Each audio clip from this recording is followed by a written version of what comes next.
Your genetics did not fail you. Your hormones did. I want you to think about two guys in the same gym. Same program. Same nutrition. Same dedication. One of them is building muscle at a rate that turns heads.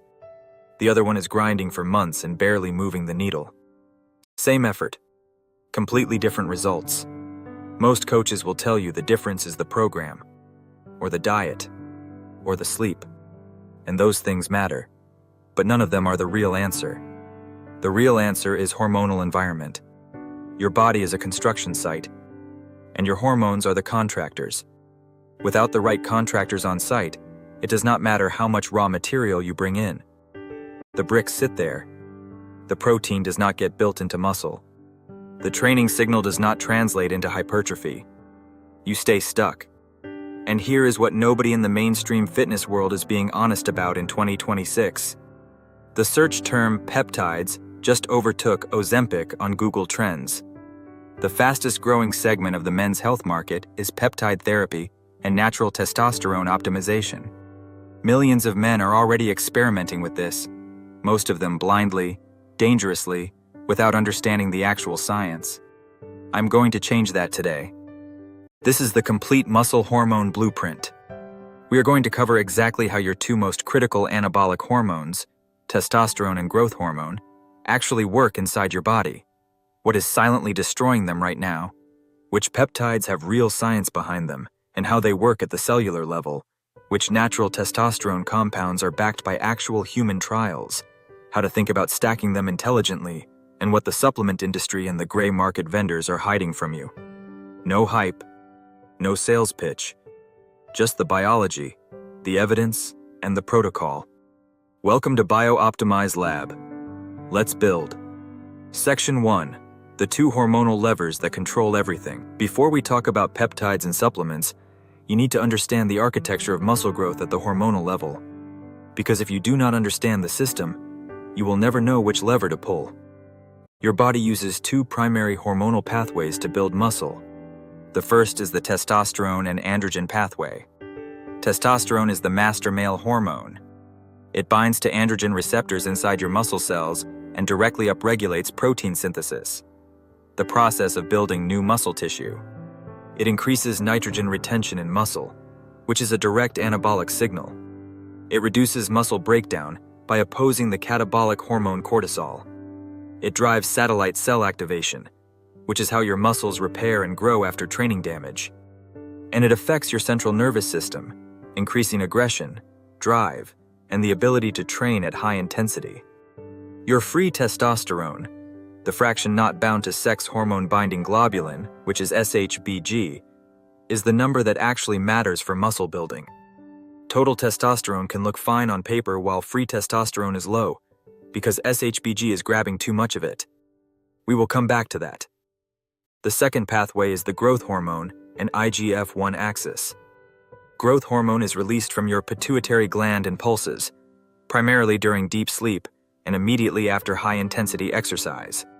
It travels to your liver and signals the production of insulin-like growth factor 1, which is IGF-1. IGF-1 is arguably the most powerful anabolic signal in your body. It activates the mTOR pathway, which is the master regulator of muscle protein synthesis.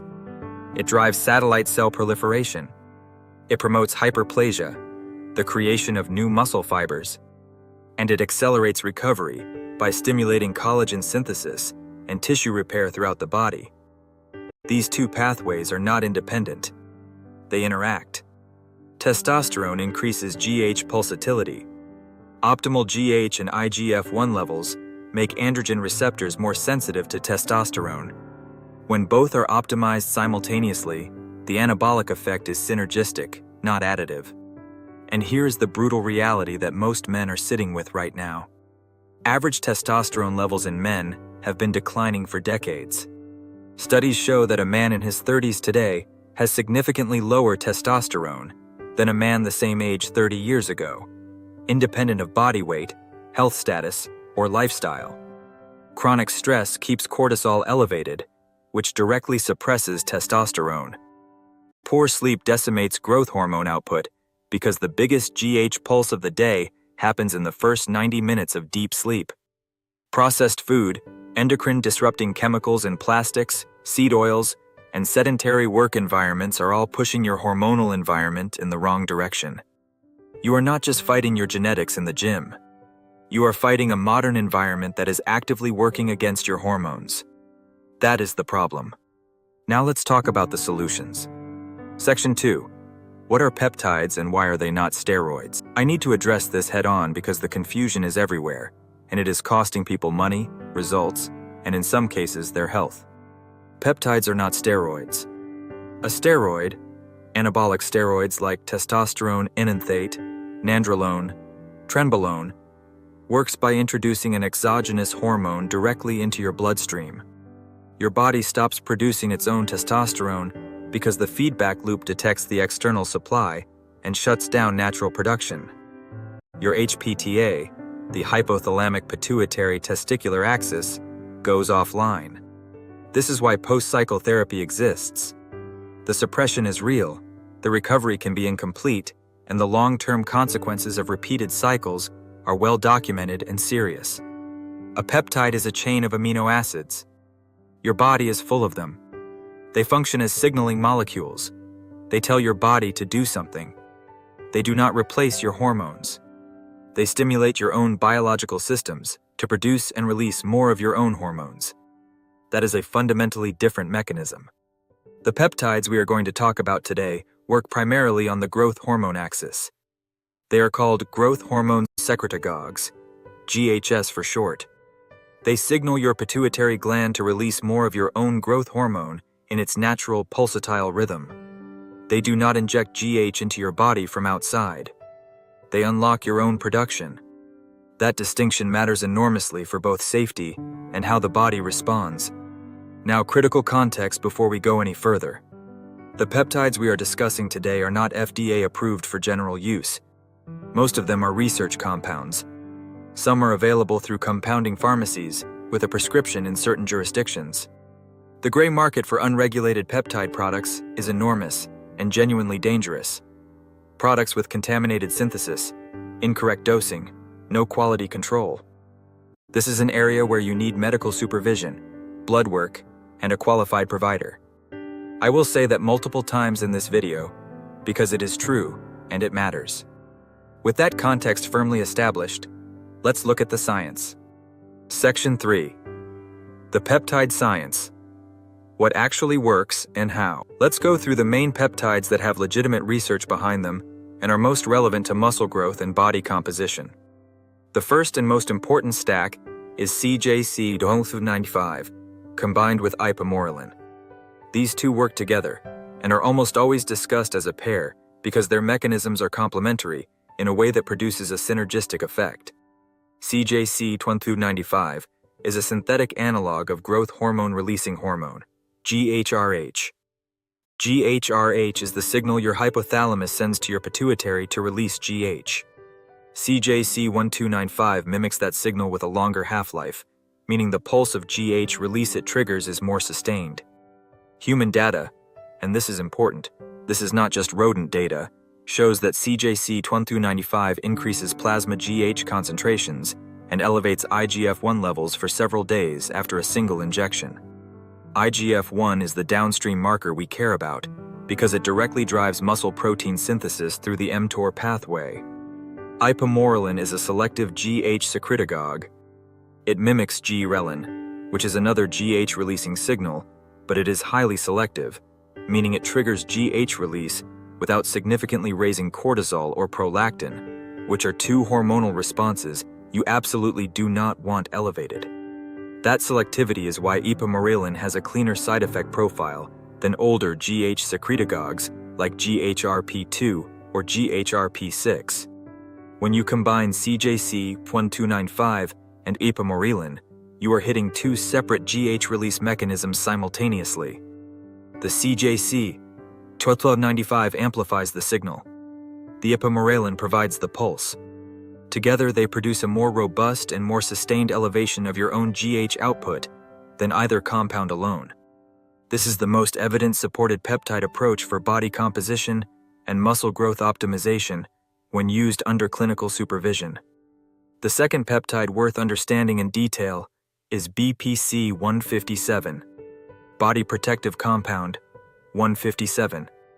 This is a 15 amino acid peptide derived from a naturally occurring protein in gastric juice. And the mechanism here is completely different from the GH secretagogues. BPC-157 works primarily through tissue repair and angiogenesis, the growth of new blood vessels. It promotes collagen synthesis, which is critical for tendon and ligament integrity. It activates fibroblasts and accelerates healing of damaged connective tissue. It modulates nitric oxide signaling, which improves blood flow and nutrient delivery to muscles and joints. And it has been shown in multiple animal studies to have significant anti-inflammatory effects. Now I have to be scientifically honest with you here. The majority of BPC-157 research is animal data. Human trials are limited. The mechanism is real and the animal data is compelling, but we do not have the robust human trial evidence for BPC-157 that we would want before making strong claims. What the bodybuilding and biohacking community reports anecdotally is dramatic injury recovery, tendons, joints, muscle tears healing faster. Whether the human data will eventually support those reports at the level the animal data suggests remains to be confirmed. What BPC-157 is in the context of a muscle-building protocol is primarily a recovery and injury resilience tool. It keeps you training consistently, which is ultimately the most powerful anabolic stimulus available. The third peptide in the arsenal is TB-500, also called thymosin beta-4. TB-500 is often stacked with BPC-157. This combination is known in biohacking circles as the Wolverine Stack, and the name tells you exactly what it is designed for: accelerated healing and recovery from tissue damage. TB-500 promotes actin upregulation, which is a structural protein critical for cell repair and movement. It reduces inflammation, promotes angiogenesis, and has been shown to accelerate healing of muscle, tendon, and ligament injuries in animal models. Again, human data is limited. This is a research compound. The Wolverine Stack is not a proven clinical protocol. It is an advanced biohacking approach being used by a growing number of men under medical supervision, with compelling anecdotal results and promising but not yet conclusive science. The fourth peptide I want to address is MK677, also called Ipamorelin. This one is important to understand correctly because it is often lumped in with other GH secretagogues, but it has a distinct profile. MK677 is an oral GH secretagogue, meaning it is taken by mouth, not injected. It mimics ghrelin and stimulates GH release, elevating GH and IGF-1 levels over time. The human data on MK677 actually includes some meaningful studies. It has been trialed in elderly populations for muscle preservation, with documented IGF-1 increases and improvements in lean mass. The critical consideration with MK677 is appetite. It substantially increases hunger, which is great for people in a muscle-building phase who struggle to eat enough, and genuinely problematic for people trying to stay lean. It also increases water retention and can affect insulin sensitivity with long-term use at higher doses. These are factors that need to be monitored. MK677 sits in a regulatory gray area. It is technically not a peptide by strict definition. It is a non-peptide ghrelin mimetic, but it is frequently discussed in the same context, and it is orally available, which makes it more accessible than injectable peptides. Let me be completely transparent about the overall peptide landscape. These are not magic. They are not steroids. They are biological signaling tools that, when used intelligently and safely under medical supervision, can meaningfully support your hormonal environment for muscle growth and recovery. But they are the 8th step on the optimization ladder, not the first.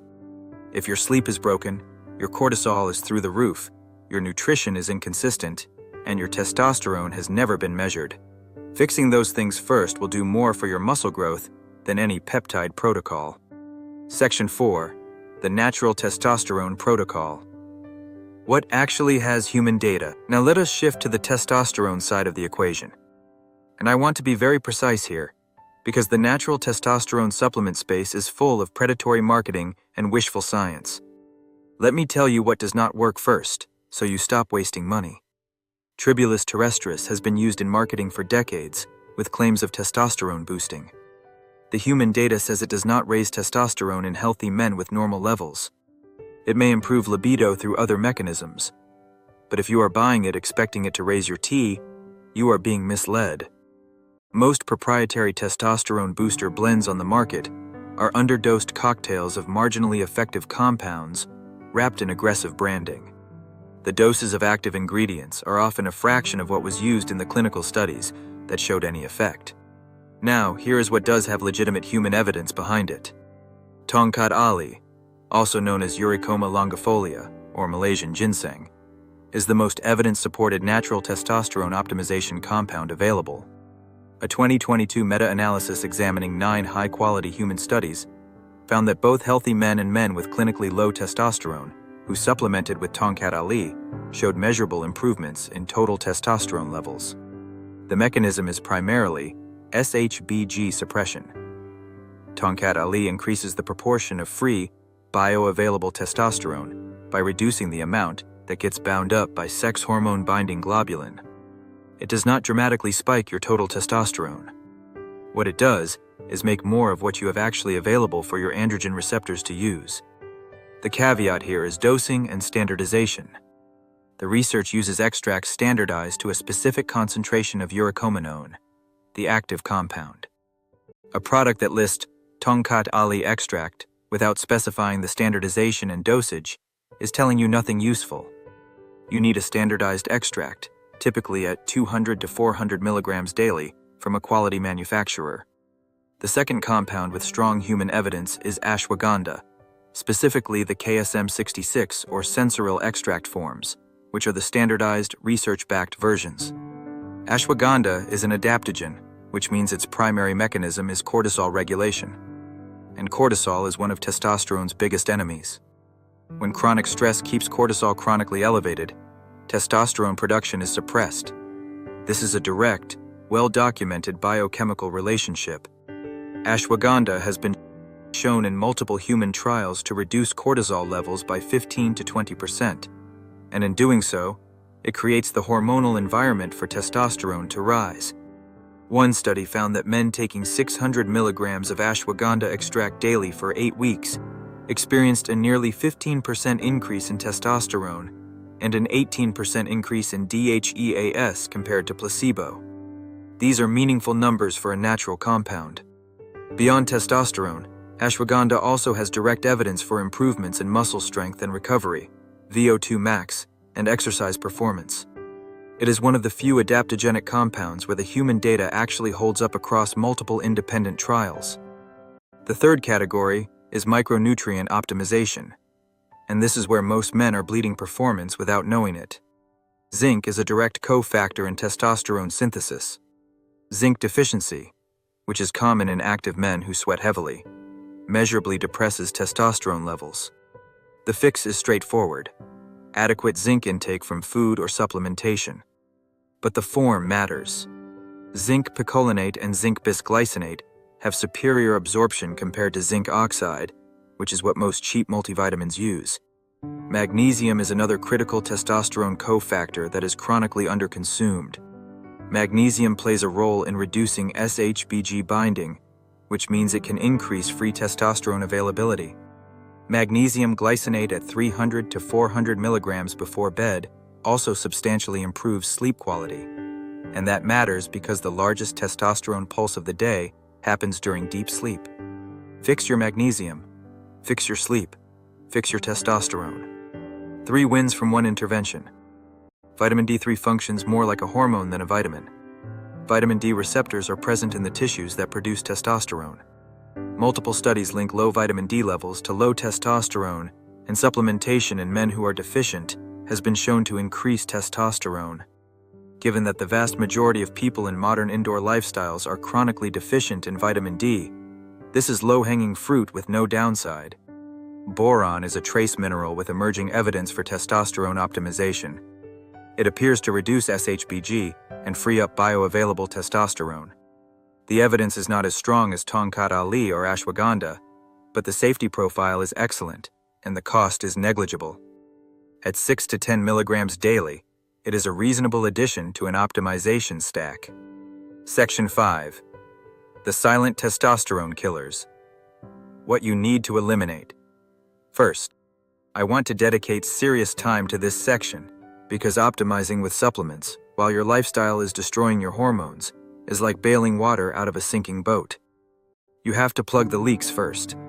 Sleep is the single most important lifestyle variable for testosterone and growth hormone.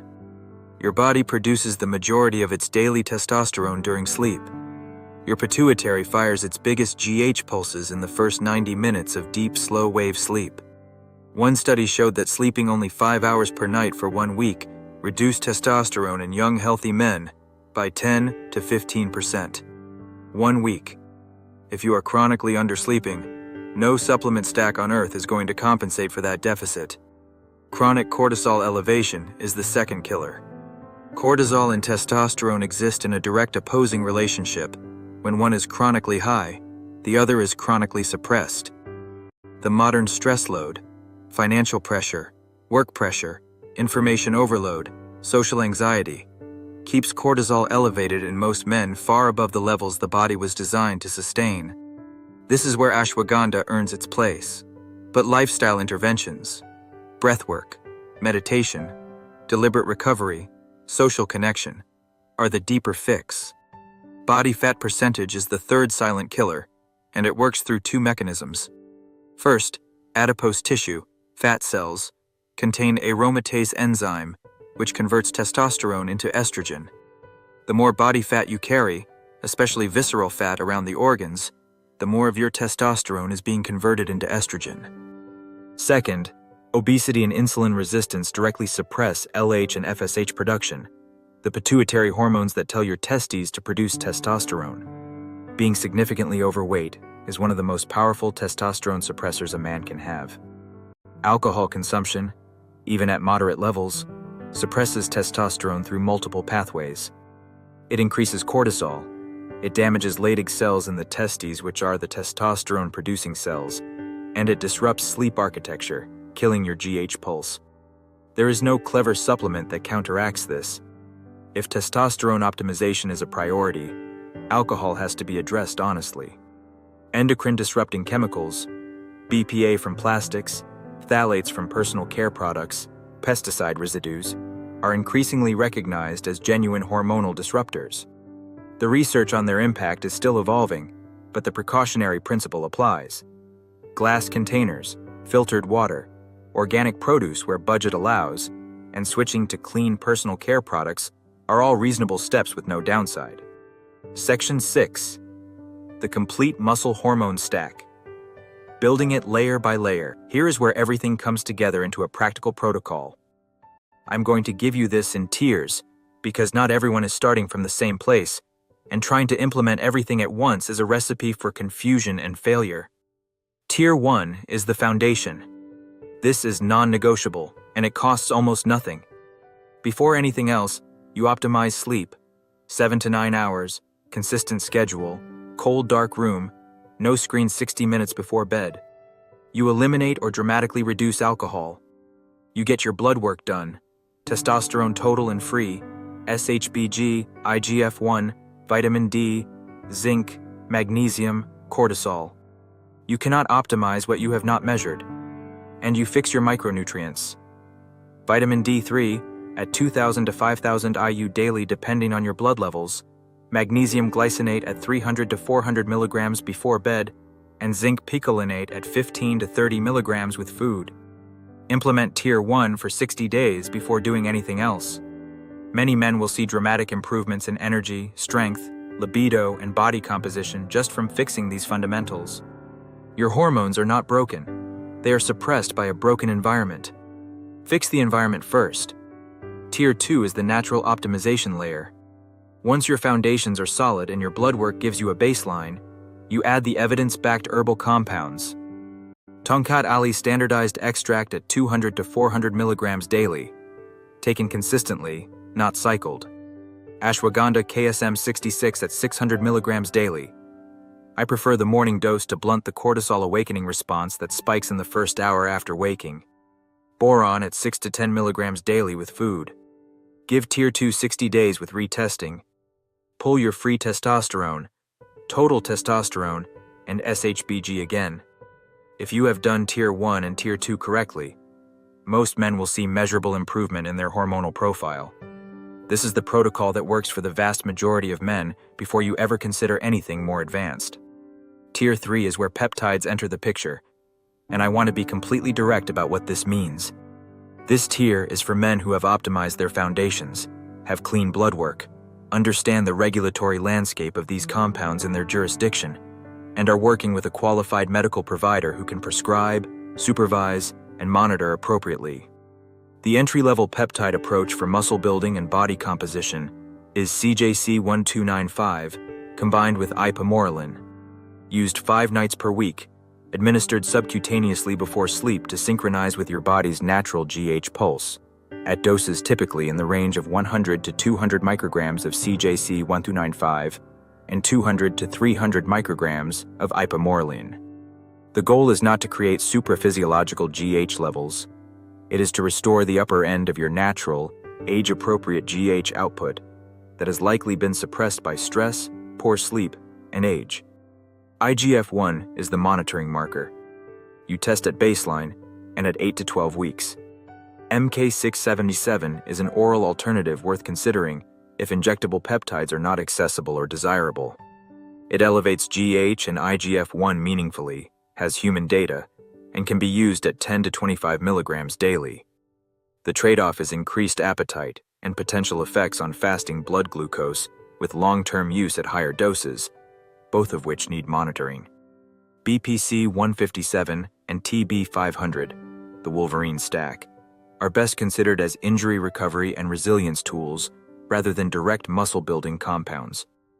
If you are dealing with a nagging tendon issue, a recurring joint problem, or you are training at high volume and want to maximize recovery capacity, this combination has compelling anecdotal support and promising, if not yet conclusive, science behind it. Tier 4 is advanced optimization for serious athletes working directly with sports medicine or hormone optimization specialists. This may include a discussion of TRT, full GH secretagogue protocols, and comprehensive hormone panel monitoring. This is beyond the scope of a general educational video and absolutely requires individual medical guidance. Section 7. The training side of the equation. I would be doing you a disservice if we spent the entire video on hormones and supplements without addressing the most powerful anabolic stimulus available to you, and that is training intelligently for hormonal output. Not all training creates equal hormonal responses. Here is what the science says. Compound multi-joint movements produce the greatest acute testosterone and GH response. Squats, deadlifts, bench press, rows, overhead press, movements that recruit large amounts of muscle mass across multiple joints, create the most powerful anabolic hormonal signal. Isolation work has its place in a hypertrophy program, but it does not drive hormonal output the way compound work does. Training volume and intensity need to be in the right zone. Undertraining produces insufficient stimulus, but chronic overtraining, training at too high a volume for too long without adequate recovery, elevates cortisol, suppresses testosterone, and leads to overtraining syndrome, which looks physiologically almost identical to hypogonadism. More is not always better. Progressive overload within a program that includes genuine recovery weeks is the intelligent approach. Rest intervals matter for hormonal response. Research shows that shorter rest intervals, 60 to 90 seconds, between sets produce higher acute GH responses compared to long rest intervals. For testosterone response, slightly longer rests of 2 to 3 minutes may be optimal for strength sets. The programming implication is to use shorter rests on hypertrophy-focused accessory work and longer rests on heavy compound strength work within the same session. Sleep and the GH pulse deserve one more mention here because the training implications are direct. The most powerful GH release of the day happens in the first deep sleep cycle after you fall asleep. High-intensity training in the evening has been shown to enhance this GH pulse. But training too close to bedtime in a way that significantly elevates core body temperature and adrenaline can delay sleep onset, which delays the pulse. The window of 2 to 4 hours before bed seems to be the sweet spot for many people, intense enough to prime the GH release, far enough out to allow quality sleep. Section 8. Nutrition for the hormonal environment. Hormones are built from food. This sounds obvious, but the specific nutritional requirements for testosterone and growth hormone production are frequently ignored in mainstream fitness nutrition.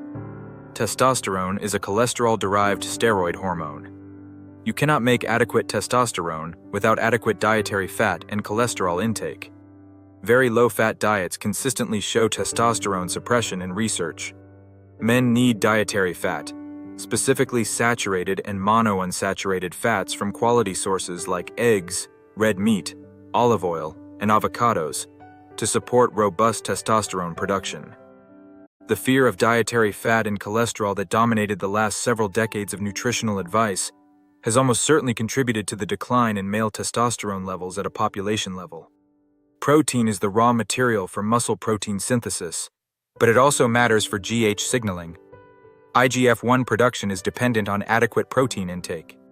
Leucine, the branched-chain amino acid most directly responsible for triggering mTOR and muscle protein synthesis, needs to hit a threshold dose at each meal to maximally stimulate the anabolic response. That threshold is typically around 2 to 3 grams of leucine per meal, which corresponds to roughly 30 to 40 grams of high-quality protein from animal sources. Fasting and its relationship with GH is genuinely interesting and practically relevant. Growth hormone secretion increases significantly during fasting states. This is one of the biological mechanisms of intermittent fasting protocols. Insulin suppresses GH release, so the low insulin environment of a fasting window allows for larger, cleaner GH pulses. If you are using a GH secretagogue peptide protocol, synchronizing your injection with a low insulin state, either late at night or first thing in the morning in a fasted state, may enhance the GH release response. The practical nutrition framework for the Muscle Hormone Blueprint is not complex. Sufficient calories to support muscle growth. You cannot build optimally in a significant caloric deficit. High protein at 0.7 to 1 gram per pound of body weight. Adequate fat at a minimum of 0.4 grams per pound of body weight from quality sources. Carbohydrate timing around training to fuel performance and support insulin-mediated nutrient delivery to muscle. And elimination of processed food, seed oils, and alcohol as much as practically possible. Section 9. The blood work. What to test and how to read it. You cannot optimize what you have not measured. This is not negotiable.